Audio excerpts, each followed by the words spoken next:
Once upon a time there was a humble farmer named Thomas who lived in a small village. He worked his land day and night, and although his life was simple, he felt content with what he had. One day while digging to plant a new tree, his shovel hit something hard.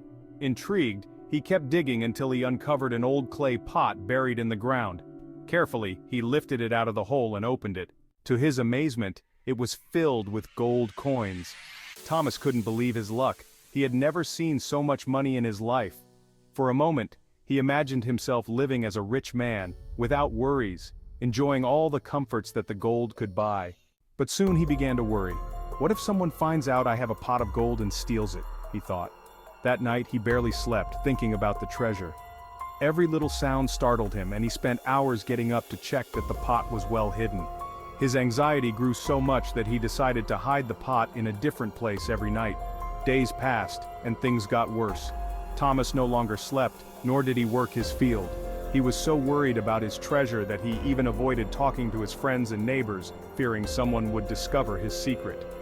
What had once brought him joy now filled him with dread. One day, while walking around exhausted and restless, Thomas came across an old wise man from the village.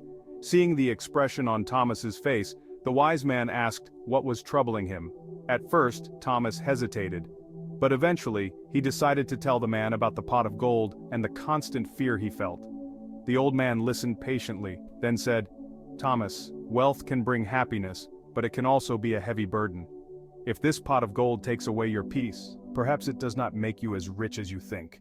Thomas thought about these words. He realized that his life had been more peaceful and happy before he discovered the gold. He then decided to return the pot to where he had found it, carefully covering it so that no one would see. That night, Thomas slept deeply for the first time in weeks. He felt free, relieved, and at peace with himself. He had learned that true wealth was not in gold coins, but in the tranquility of his heart.